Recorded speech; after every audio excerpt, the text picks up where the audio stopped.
Assalamualaikum warahmatullahi wabarakatuh. Bersama dengan saya Ustaz Mi di dalam segalanya mudah, di dalam PDPC bersama Ustaz Mi, insyaAllah. Amin ya rabbal alamin. Apa khabar adik? Alhamdulillah, syukur pada Allah Subhanahu Wa Taala. Allah Taala masih memberikan kita panjang umur, diberikan kita berada dalam satu majlis ilmu Allah Subhanahu Wa Taala untuk sama-sama kita mengkaji satu lagi ilmu berkaitan dengan agama kita, iaitu agama Islam. Jadi adik-adik dapat tengok kan di belakang Ustaz Mi ni, background Ustaz Mi hari ni. Adik-adik boleh tengok apa yang sedang dilakukan oleh umat Islam sekarang ni. Yang ramai-ramai ni buat apa ni? Dan inilah tajuk yang kita akan pelajari pada hari ni. Rasa-rasa tajuk apa adik-adik? Cepat ni. Tengah buat apa ni? Ni tengah buat apa ni? Sujud, rukuk ramai-ramai. Buat apa?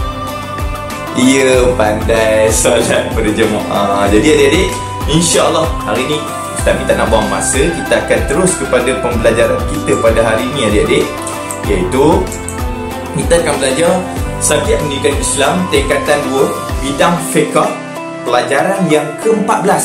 Okey, tingkatan 2 pelajaran yang ke-14 bidang fiqh.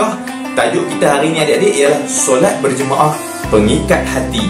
Kemudian adik-adik boleh tengok buku teks adik-adik. Sekarang adik-adik boleh ambil dan tengok buku teks adik-adik supaya kita dapat jadikan dia sebagai rujukan. Sebab Ustaz Mi akan kupas berkaitan buku teks kita, ya.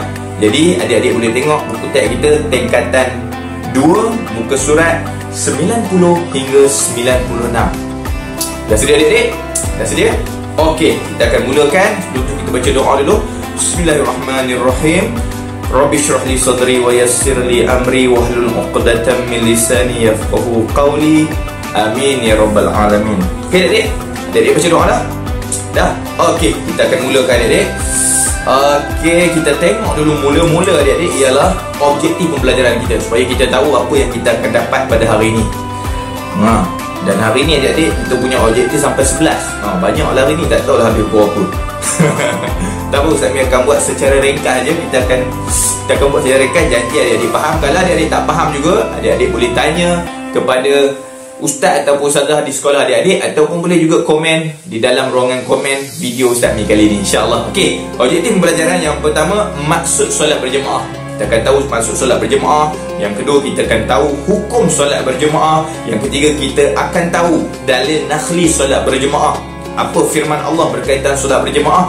Apa kata Nabi Muhammad SAW berkaitan dengan solat berjemaah? Yang keempat, syarat menjadi imam. Kita akan tahu syarat jadi imam tu macam mana. Yang kelima, kedudukan imam dan makmum. Kita akan tengok susunan imam dan makmum. Ustaz Mi akan bagi gambar kepada adik-adik. Dalam buku teks pun ada gambar tu, Ustaz Mi ambil balik untuk diletakkan dalam video Ustaz Mi.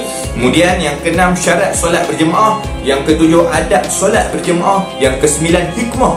Hikmah, apa yang kita akan dapat, apakah sebab digalakkan sangat ni solat berjemaah. Kita akan tengok hikmah dia. Kemudian yang ke-10, ciri keutamaan orang yang dipilih menjadi imam. Yang ke-11, perbezaan makmum muafiq dan makmum masbuk. Sebab kita bila solat berjemaah, kita tak dapat lari menjadi makmum masbuk ataupun makmum muafiq, kecuali kalau adik-adik jadi imam. Imam tak ada imam muafiq, imam masbuk tak ada. Yang ada makmum masbuk dan makmum muafiq. Okay, kita akan tengok nanti adik-adik, insyaAllah. Okey, dah sedia adik-adik? Okay, kita akan tengok terus. Yang pertama, maksud dan hukum solat berjemaah. Ni yang pertama sekali. Okay adik-adik, berjemaah atau maksud dari segi bahasa, yang pertama sekali berasal daripada perkataan jamaah.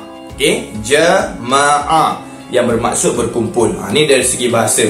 Sebab tu solat berjemaah ni dia berkumpul beramai-ramai, solat berjemaah. Okey, dari segi istilah syarak kita ni, solat makmum bersama-sama dengan solat imam dengan sekurang-kurangnya seorang imam dan seorang makmum mengikut syarat-syarat tertentu. Apa dia adik-adik? Paling minimum sekali, paling kurang sekali, satu orang imam, satu orang makmum. Selesai. Imam satu orang, makmum satu orang, dah boleh buat solat berjemaah. Nampak adik? Paling kurang dah boleh buat solat berjemaah. Jadi rugilah kalau orang tak buat solat berjemaah. Sebab paling minimum, paling kurang seorang makmum, seorang imam. Ada dah dua orang ni, dah boleh buat solat berjemaah. Okey, mengikut syarat-syarat tertentu. Nanti kita akan tengok syarat-syarat solat berjemaah. Okey adik-adik, tengok terusnya. Hukum. Okey, hukum solat berjemaah. Okey, bagi individu, bagi kita lah seorang-seorang kan. Seorang-seorang ni. Apa hukum dia? Sunat muakkad, iaitu sunat yang sangat dituntut dalam agama kita. Jadi tolong buat adik-adik. Benda ni walaupun tak sampai tahap wajib, tapi sunat muakkad ni nak hampir-hampir dah wajib. Jadi kita kena buat, dituntut sangat-sangat. Kalau adik-adik baca hadis, memang banyak galakan daripada Nabi Muhammad SAW tentang solat berjemaah ini. Nanti kita akan tengok. Okey, bagi kumpulan masyarakat. Ni kalau kita dalam kumpulan masyarakat, ni lain pula. Dia jadi fardu kifayah. Adik-adik ingat lagi fardu kifayah dan fardu ain kita pernah belajar dulu? Ingat lagi? Fardu kifayah, kalau dah ada orang buat, kita tak payah. Tu ringkas dia. Kalau dah ada orang buat, kita tak payah. Fardu kifayah, kalau ada orang buat, kita tak payah. Tapi kalau tak ada orang buat, kita semua tanggung dosa.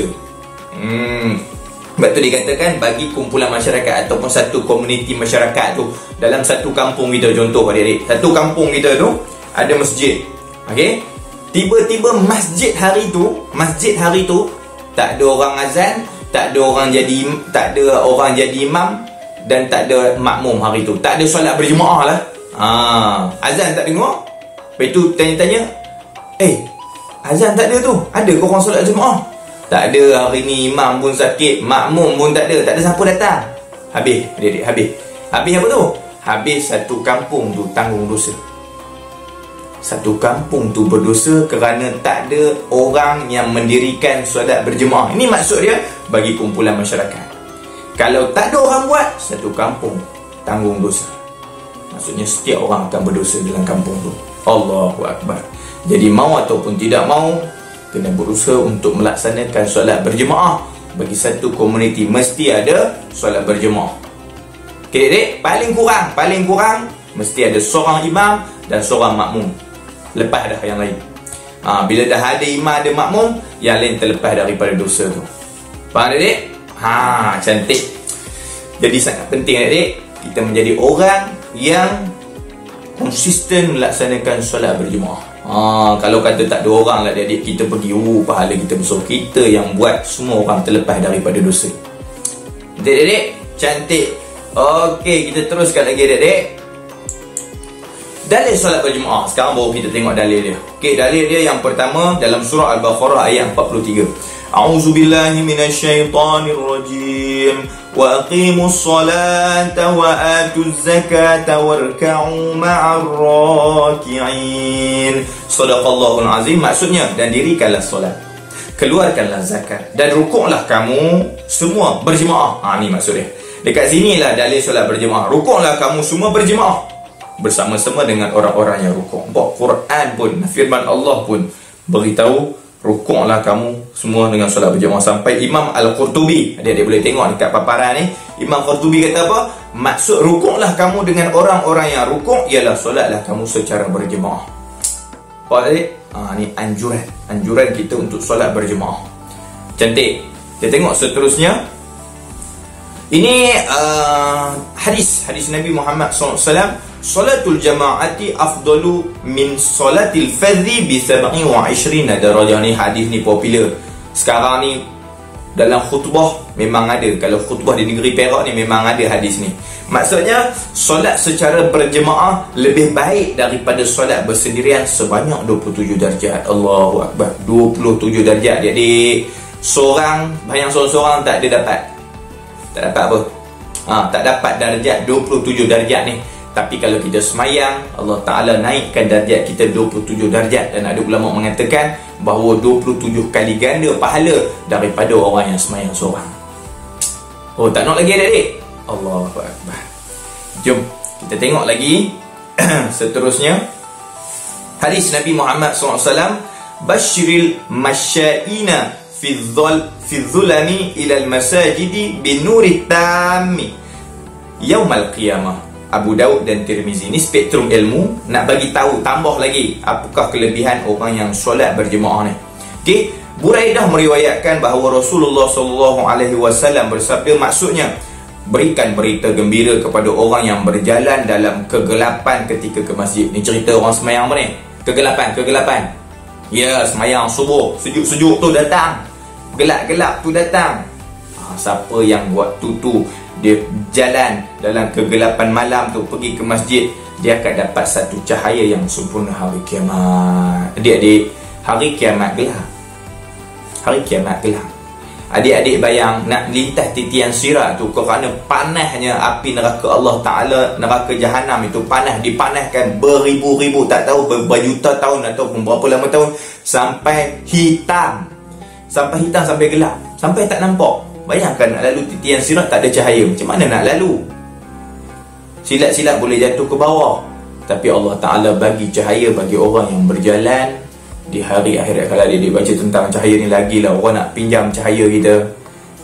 Lepas tu ada pula cahaya yang kadang ada, kadang tak ada. Tu banyak cerita adik-adik. Apa pun adik-adik kena tahu bahawa kalau adik-adik berjalan di waktu gelap, waktu malam, waktu subuh, kan, adik-adik datang tu berjalan, waktu tu berita gembira. Apa dia? Dapat cahaya di hari akhirat. Ketika orang sangat memerlukan cahaya, adik-adik ada dah cahaya. Allah, sampai orang nak pinjam cahaya adik-adik. Oh, cantik adik. Kita cuba amalkan adik-adik, mudah-mudahan kita dapat berita gembira ini daripada Allah Subhanahu Wa Ta'ala di hari akhirat. Cantik adik? Okey. Seterusnya, syarat menjadi imam. Syarat menjadi imam yang pertama, imam boleh membaca Al-Fatihah dengan bacaan yang betul. Sebab apa? Sebab Al-Fatihah dia rukun. Kalau Fatihah ni kita tak boleh baca, kan, tak baca dengan tajwid dia, tak baca dengan betul, boleh batal semayang. Boleh batal semayang. Jadi imam dia mesti pandai baca Fatihah.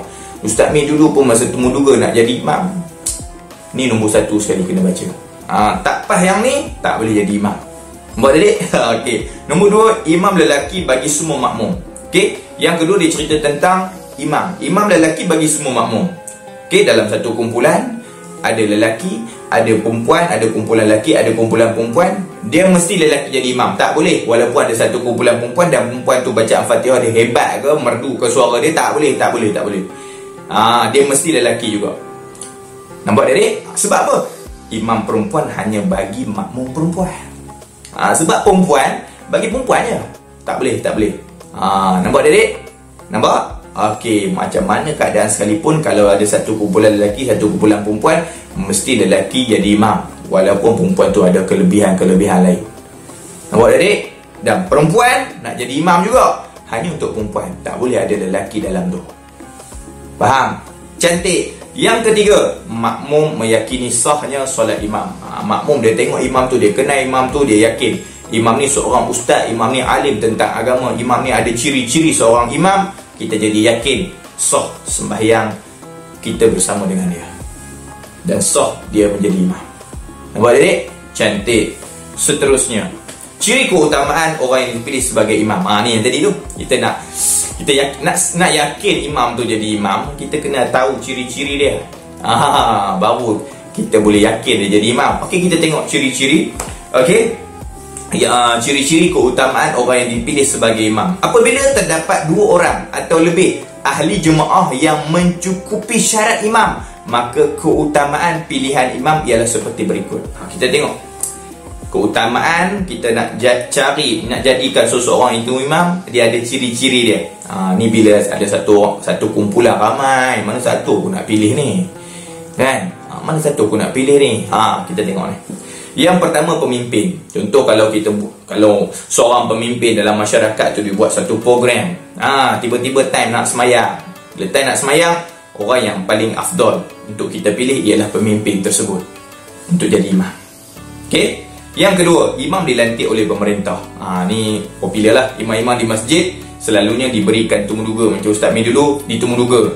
Lepas temuduga lulus. Dah lulus dibawakan ke atas lagi, mesyuarat pula mereka. Bila dah di peringkat atas dah setuju untuk lantik Ustaz Mi jadi imam, turun surat, baru Ustaz Mi jadi imam. Dia mesti melalui prosedur tu, dan last sekali baru dilantik menjadi imam. Okey, yang ketiga, tuan rumah. Kalau kita pergi ke rumah orang, yang afdal untuk jadi imam dia. Kita ziarah rumah kawan kita, kamu kena jadi imam sebab kamu tuan rumah. Sebab hukum dah begitu. Kecuali kalau dia tak nak, aku tak pandai lah aku. Dia macam-macam alasan, kita jadi imam lah. Tapi dia yang lebih afdal untuk jadi imam. Okey, yang keempat, lebih alim dan pengetahuan. Ni jelas kalau orang tu dah nampak ustaz dia, dah tentu dah dia pandai dalam agama dia, insya-Allah dia lebih layak untuk jadi imam. Yang kelima, lebih merdu suaranya. Kalau ada dua orang ustaz, seorang tu suara dia tak apa nak merdu, seorang lagi suara merdu. Yang merdu tu kita pilih. Ini ikut yang ni.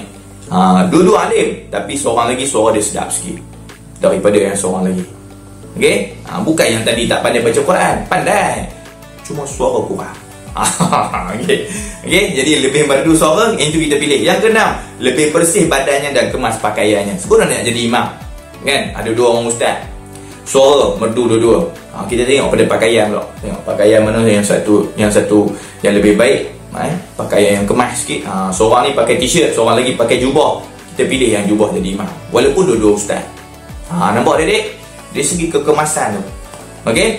Yang ketujuh, lebih warak dan soleh. Ini jelas, lebih warak dan soleh, kita pilih yang lebih warak dan soleh. Okey. Banding-banding dengan mereka, contoh ada dua orang ustaz, dua-dua pakai yang kemas, lain kali tengok mana satu warak. Mana satu tok guru, mana satu yang lebih warak akhlak dia, bagus akhlak dia. Itu kita pilih. Yang ke-8, lebih fasih dalam bacaan Quran. Yang ke-9, telah berkahwin. Ni pun satu kriteria juga. Kalau nak pilih imam, dalam banyak-banyak tu banyak yang bujang, kita pilih yang dah kahwin untuk jadi imam. Yang ke-10, lebih tua. Lebih tua daripada kita, maka dia lebih layak. Tapi kalau tua sangat adik-adik pun masalah juga. Tua sangat pun dia bacaan pun kurang, maka orang muda pun boleh jadi imam. Kita tengok kat situ pula. Tengok. Okey, yang ke-11, lebih baik akhlaknya. Ini jelas, lebih baik akhlaknya dalam banyak-banyak, mana satu yang kita respect dia sebab akhlak dia sangat baik, kita pilih dia untuk jadi imam. Okey, seterusnya, sebaik-baik solat berjemaah. Ni kelebihan ni, nampak spektrum ilmu. Sebaik-baik solat berjemaah ialah mendapat takbiratul ihram bersama-sama dengan imam. Ni sebaik-baik. Sebab apa? Antara kelebihan mendapat takbiratul ihram bersama-sama dengan imam selama 40 hari secara berjemaah. 40 hari secara berjemaah mendapat jaminan keselamatan daripada api neraka dan keselamatan daripada sifat nifaq. Allahu Akbar. Baik adik? Ni kelebihan ni. Kelebihan kalau kita dapat duduk, kalau kita jenis semayang, dengar azan terus pergi masjid semayang, dapat takbiratul ihram pertama dengan imam. Berapa hari dia kata? 40 hari kita dapat. Kita akan terlepas daripada dua. Satu, keselamatan daripada api neraka. Orang macam ni kalau dia mati, hari akhirat dibicarakan dengan mudah, dia akan terlepas daripada neraka Allah. Yang kedua, dia akan jauh daripada sifat nifaq. Sifat nifaq apa? Sifat nifaq ialah sifat orang munafik. Kita terlepas daripada sifat munafik yang kita sangat takutkan. Sebab orang munafik dia akan masuk ke dalam neraka yang paling bawah sekali. Innal munafiqina fi darki asfali minan nar. Orang munafik dia akan berada di neraka, di kerak neraka. Jadi kalau kita dapat buat ini, kita usahakan 40 hari ni, kita akan terlepas. Lepas 40 hari kita teruskan lagi, insya-Allah. Kita akan terlepas daripada sifat munafik dan juga lepas daripada neraka Allah. Baik, kita tengok seterusnya. Okey, kedudukan imam dan makmum ada 8. Yang pertama, okey. Yang pertama ni Ustaz Mi ambil dalam buku tadi, dia boleh rujuk. Yang pertama, imam dan seorang makmum yang sama jantina. Okey, itu kedudukan dia. Okey, maknanya imam dia duduk depan dan makmum duduk belakang daripada tumit imam. Dia tak boleh duduk sama-sama, belakang daripada tumit imam. Yang kedua, sekumpulan makmum lelaki saja. Yang ni imam duduk depan, dia ada satu kumpulan, maksudnya lebih lah daripada seorang. Ni dia tunjuk 3 orang. Jadi dia kena buat satu soft di belakang imam, bukan lagi di belakang tumit imam, bukan lagi di belakang sikit macam tadi. Dia terus buat satu soft lain, duduk belakang imam. Yang ketiga, imam perempuan dan 2 makmum perempuan. Okey, ini imam, makmum, imam duduk depan dan 2 makmum tadi tu, 2 makmum perempuan tadi duduk di kiri dan kanan imam, tapi tak boleh buat soft di belakang satu. Dia kena duduk belakang tumit imam sikit aja, macam gambar ni. Yang keempat, imam dan makmum berbeza jantina.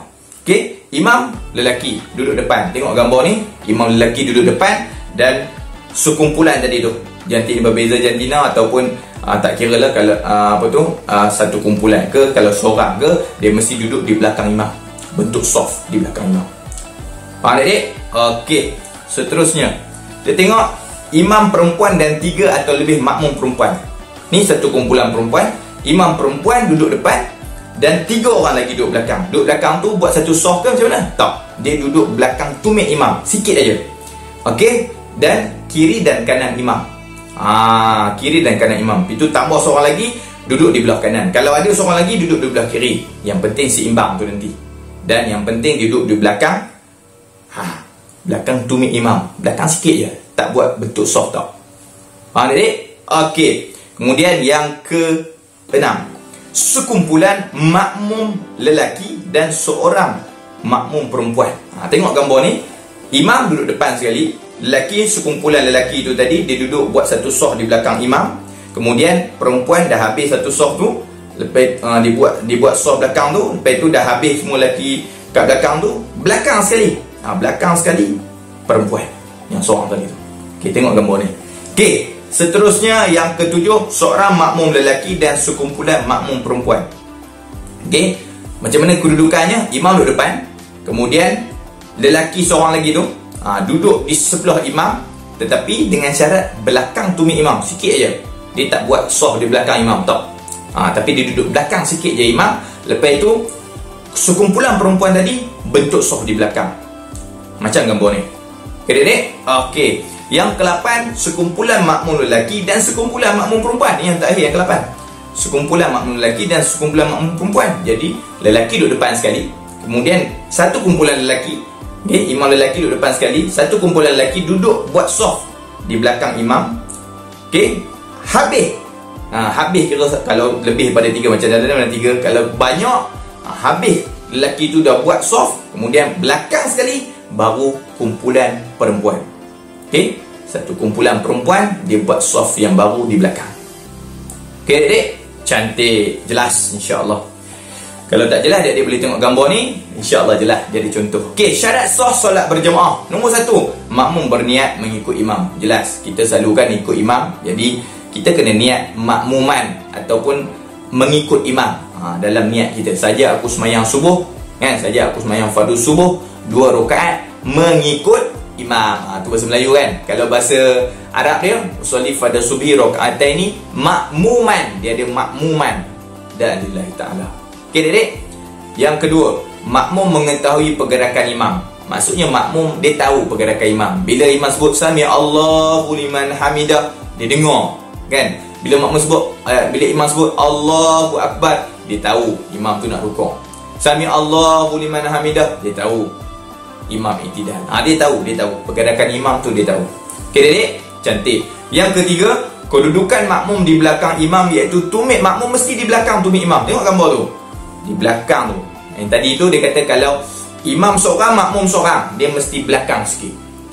Di belakang sikit. Belakang tu tak, maksudnya tak boleh sama, kaki tak boleh sama. Dia mesti belakang tumit imam. Ni syarat sah solat berjemaah. Yang ketiga, yang keempat, pergerakan makmum mengikut semua rukun fi'li imam selepas sempurna pergerakan imam. Yang keempat ni, kadang-kadang ada yang kita tengok kan, imam baru takbir Allahu akbar nak sujud, ataupun sami Allah nak rukuk kan, Allahu akbar nak rukuk, baru Allahu akbar makmum dah rukuk dah, imam tak sempurna lagi rukuk dia. Itu batal tu. Batal makmum tu tadi, sebab dia mendahului imam. Okey, Dek? Dia kena ikut. Okey? Ada yang sami Allah dengan dia Rabbana lakal hamd, Allahu akbar, baru sebut Allahu akbar nak sujud, dia dah sujud dulu dah, Dek. Okey? Yang kelima, jarak di antara saf terakhir di dalam masjid dengan saf pertama di luar masjid tidak boleh melebihi 150 meter. Apa maksudnya, Dek? Maksudnya kalau kita semayang kat masjid kan, satu semayang Jumaat sekarang ni kan, bila dah buat jarak-jarak, nak kena ada kemah pula kat luar. Okey, jarak di antara pintu masjid tu dengan kemah kat luar, dia tak boleh lebih daripada 150 meter ataupun 300 hasta. Kalau lebih, dia terputus saf. Faham, Dek? Begitu. Okey, seterusnya, makmum muafiq dan makmum masbuk. Makmum muafiq dan makmum masbuk ialah, dia boleh tengok gambar ni. Okey, satu orang tu dia datang lambat. Cerita makmum masbuk ni dia lambat datang. Bila lambat datang, imam dengan makmum yang dah ada, tengok dia dah sujud dah. Okey, makmum muafiq pula, dia macam orang yang sujud tu, sebab dia datang awal. bersama-sama imam takbiratul ihram, Allahu Akbar, dia pun Allahu Akbar. Dia sama dengan imam. Okey, kita tengok penjelasan seterusnya. Okey, kat sini kita tengok makmum masbuk. Makmum yang tidak sempat membaca surah Al-Fatihah dengan sempurna bersama-sama dengan imam sebelum imam rukuk pada rakaat pertama. Ni makmum masbuk. Maksudnya dia tak sempat. Dia datang lambat, lepas itu imam dah rukuk dah. Bila imam dah rukuk, dia tak sempat baca Fatihah. Bila tak sempat baca Fatihah, kemudian dengan tak sempat baca Fatihah dengan sempurna bersama-sama imam sebelum imam rukuk pada rakaat pertama. Okey? Imam dah rukuk, dia baru sampai. Imam Allahu Akbar, dia datang usolli Allahu Akbar. Dia tak sempat nak rukuk bersama imam. Bila dia nak rukuk aja, imam sami Allahu liman hamidah. Tu masbuk. Okey, masbuk ni dia tak sempat dan dia tak dapat rakaat tu. Tapi ada satu lagi masbuk, dia sempat. Dia sempat. Macam mana tu? Tengok. Jika sempat rukuk dan tomak ninah bersama-sama dengan imam, makmum mendapat rakaat tersebut. Ni cerita lain pula. Cerita dia lambat, kan? Diusolli pada zuhri arba' raka'atin makmuman dalillah ta'ala. Allahu Akbar. Imam rukuk. Dia pun Allahu Akbar. Dia dapat rukuk tu bersama-sama dengan imam. Dengan kadar subhanallah. Ulama kata subhanallah, maksudnya dapatlah dia rakaat tu. Tapi kalau dia Allahu Akbar rukuk, tak sempat, imam dah sami Allahu liman hamidah, dia tak dapat. Bila tak dapat, tengok yang ketiga. Makmum masbuk hendaklah menyempurnakan rakaat yang tertinggal selepas imam memberi salam. Dia tak boleh salam bersama-sama dengan imam. Dia kena bangkit dan tambah satu rakaat yang dia tinggalkan tadi. Nampak adik? Cantik. Makmum muafiq, makmum yang sempat membaca surah Al-Fatihah dengan sempurna bersama-sama dengan imam sebelum imam rukuk pada rakaat pertama. Ini tak ada masalah sebab dia datang awal. Lepas itu dia dapat takbiratul ihram bersama-sama dengan imam, dan seterusnya diikut imam sampailah dia bagi salam. Tengok yang kedua, makmum muafiq hendaklah menyempurnakan rakaat bersama-sama dengan imam. Diikutlah imam. Jadi makmum muafiq ni tak ada masalah. Yang masalah makmum masbuk. Dia terbahagi kepada dua pula. Yang sempat rukuk bersama imam, yang satu lagi tak sempat rukuk bersama imam. Okey, yang tak sempat rukuk bersama imam, yang tu dia kena tambah satu rakaat. Yang sempat rukuk, dia baca dia bawa Allahu Akbar, Bismillahirrahmanirrahim, baru dapat satu ayat daripada surah Fatihah, dia terus rukuk. Dapat rukuk tu, dia tak payah baca habis makmum masbuk ni. Sebab makmum masbuk, kalau dia tak sempat habis baca Fatihah pun, dia ditanggung, Fatihahnya ditanggung oleh imam. Faham adik? Cantik. Okey, seterusnya, spektrum ilmu. Makmum tidak boleh tinggal 3 rukun panjang, iaitu rukuk dan 2 sujud. Jika tertinggal, makmum perlu terus mengikut pergerakan imam dan menggantikan rakaat tersebut selepas imam memberi salam. Ini cerita apa dia? Cerita kalau makmum muafiq ni tadi. Makmum muafiq, dia dapat takbiratul bersama imam, tapi tiba-tiba khayal ada dia. Khayal dengan kemerduan imam. Tiba-tiba teringat, aduh, aku barang dapur aku tak beli lagi, alah kerja sekolah aku tak siap lagi. Dalam semayang berangan, kan? Dalam semayang berangan ni, dia berangan. Lepas tu apa jadi adik? Bila imam rukuk baru tersedar, ya Allah, aku tak baca Fatihah lagi. Aduh, berangan tadi ni. Baru nak baca Fatihah. Bila dia baca Fatihah, kan, imam dah rukuk, dia baca Fatihah, kan, imam sami Allah liman hamidah, kan, dia masih baca Fatihah lagi. Imam sujud, Allahu hamdan rabbana lakal hamd, Allahu akbar, sujud, dia masih baca Fatihah lagi. Imam Rabbighfirli warhamni wajburni, duduk antara 2 sujud, dia masih baca Fatihah lagi. Imam sujud, ni yang kata 3 rukun panjang tadi, rukuk dan 2 sujud. Sampai sujud yang kedua tadi tu, dia tak habis lagi baca Fatihah. Imam dah bangun, Allahu Akbar, masuk rakaat kedua. Dia tak sempat. Bila tak sempat habis baca Fatihah, dia kena muafaqah. Dia terus bersama-sama dengan imam. Tak payah baca Fatihah tu tadi, tinggalkan, tak payah rukuk dan sujud sebagainya. Kita terus muwafaqah bersama-sama dengan imam. Terus bila dah tak sempat sujud kedua tu, tak habis baca Fatihah, dia kena terus ikut imam. Cumanya dia terlepas rakaat tadi. Faham adik? Kalau adik-adik tak faham, kena tanya ustaz ni. Ni dia salah satu masalah di dalam solat berjemaah. Okey? Dan menggantikan rakaat tersebut selepas imam beri salam, dan dia kena gantikan. Lepas bagi salam tu dia kena gantikan. Okey adik? Cantik. Alhamdulillah. Okey, kaifiat solat bagi makmum masbuk. Yang pertama, tidak tergesa-gesa mendapatkan rakaat bersama imam. Dia tak tergesa-gesa. Bila dah masbuk dah lambat, jangan tergesa-gesa nak dapatkan rukuk tadi. Sebab dia tahu kan, kalau aku dapat rukuk, aku dapat rakaat tu. Fatihah aku kalau tak sempat pun ditanggung oleh imam. Jadi dia lari-lari. Tak boleh. Jangan tergesa-gesa. Tu kita punya kaifiat solat makmum masbuk. Kena relax and steady. Okey, yang kedua, berdiri tegak, berniat, takbiratul ihram dan tumakninah serta mengikut pergerakan imam. Okey. Jangan tergesa-gesa, buat relax aja. Kalau dapat rukuk, dapatlah. Kalau tak dapat, tak apa, ikut je pergerakan imam. Kalau imam dah sujud, kita takbir apa semua, kita terus ikut pergerakan imam. Okey, yang ketiga, tidak memberi salam bersama-sama dengan imam. Sebaliknya, berdiri selepas imam memberi salam untuk menyempurnakan rakaat yang tertinggal. Yang ni apa adik-adik? Yang ni bagi orang yang tak dapat rukuk. Makmum masbuk yang tak dapat rukuk bersama-sama imam. Jadi bila tak dapat rukuk pada kadar tumakninah tadi, pada kadar subhanallah tadi, maka dia tak dapat rakaat tu, dia tak boleh salam bersama-sama dengan imam. Imam bagi salam, dia tak boleh bagi salam. Dia kena bangkit untuk gantikan satu rakaat yang dia tinggal tadi. Okey adik? Yang keempat, menyempurnakan segala rukun solat sehingga salam. Sempurnakan segala rukun solat sehingga salam. Okey adik? Jelas insya-Allah.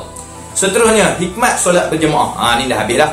Hikmat solat berjemaah, Ustaz ni baca je supaya kita dapat ambil iktibarnya dan kita dapat faham. Sebab ada soalan-soalan dalam exam yang bertanyakan tentang apakah hikmah solat berjemaah. Okey, kita tengok satu-satu. Solat berjemaah dapat melahirkan masyarakat yang berdisiplin dan patuh kepada arahan pemimpin kerana melazimkan diri mengikut segala pergerakan imam. Ini satu latihan kepada kita untuk jadi orang disiplin.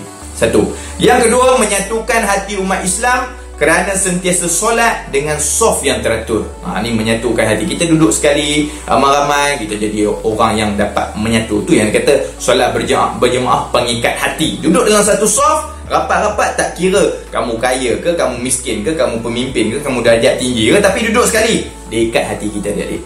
Dia akan jadikan kita bersatu hati. Yang ketiga, melatih diri menjadi pemimpin yang berkualiti kerana mengikut kaifiat solat berjemaah yang betul. Dia bentuk kita jadi pemimpin. Pemimpin kan, kita ikut dia punya flow, kita ikut dia punya perancangan, kita ikut dia punya SOP kan. Jadi dia akan bentuk kita menjadi pemimpin yang berkualiti. Dia latih kita.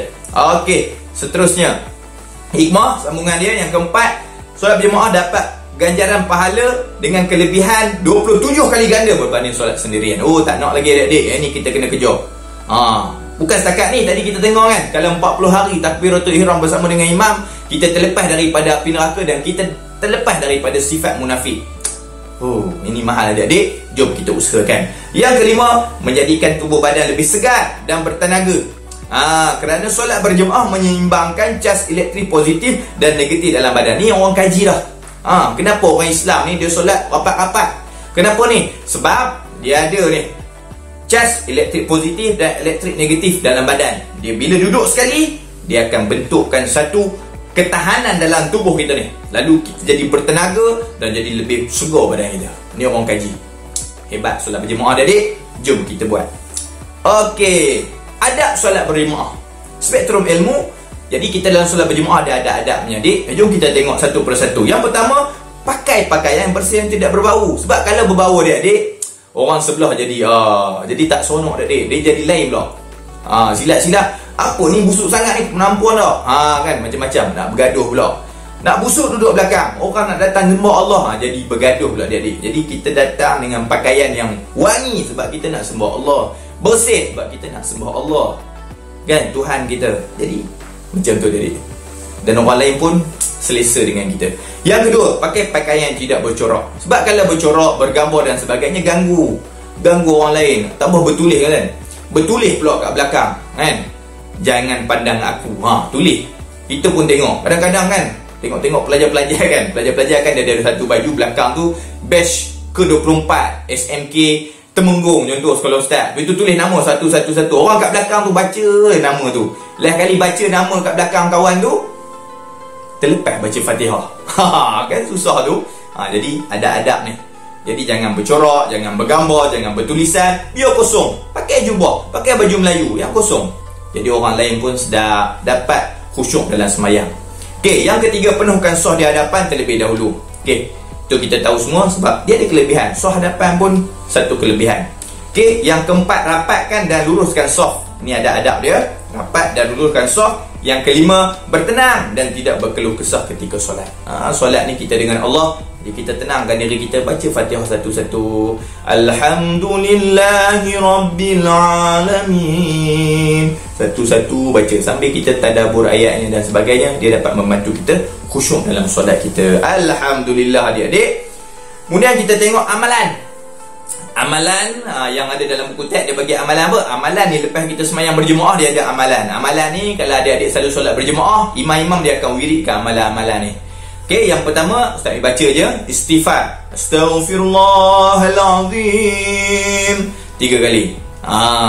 Allazi la ilaha illa huwal hayyul qayyum wa atubu ilaih. Itu yang panjang lah. Kalau Ustaz Mi jadi imam, lalu Ustaz Mi akan panjang kan. Okey, 3 kali. Kemudian Allahumma antas salam wa minkas salam tabarakta ya zal jalali wal ikram. Ni antara wirid ataupun amalan selepas solat kita. Okey, yang ketiga Al-Fatihah. Yang keempat ayat kursi. Yang kelima tasbih 33 kali. Subhanallah, subhanallah 33 kali. Tahmid Alhamdulillah, alhamdulillah, alhamdulillah 33 kali. Takbir 33 kali. Allahu Akbar, Allahu Akbar, Allahu Akbar 33 kali. Ini semua ada hadis dalam amalan Nabi Muhammad SAW yang dianjurkan pada kita. Yang keenam, la ilaha illallah wahdahu la syarikalah, lahul mulku wa lahul hamd wa huwa ala kulli syai'in qadir. Ni pun kita wiridkan. Yang ketujuh, tutup zikir dengan bacaan doa. Habis zikir-zikir ni, kita dah puji Allah, kita dah istighfar pada Allah, kita dah baca ayat-ayat kan, ayat-ayat yang diajarkan oleh Nabi, kita tutup dengan doa. Selain itu, al-maksurat. Ni selalu budak-budak doa asrama sekolah agama selalu diamalkan maksurat ni, iaitu bacaan pagi dan petang. Ini pun wirid yang sangat baik. Okay, adik-adik, alhamdulillah.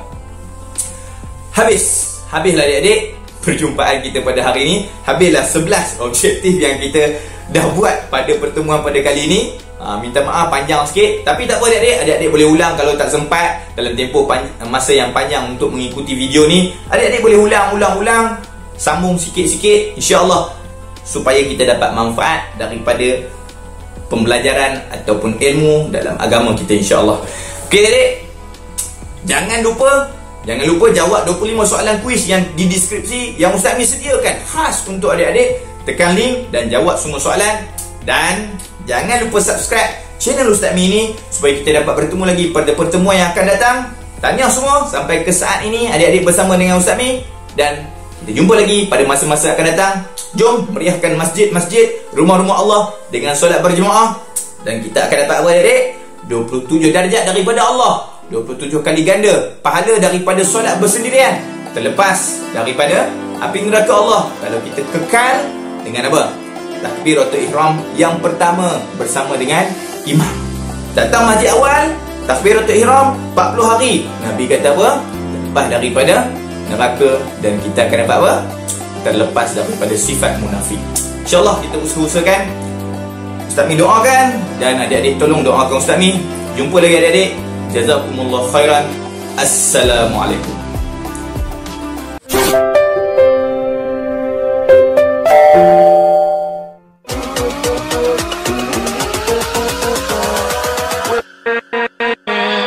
With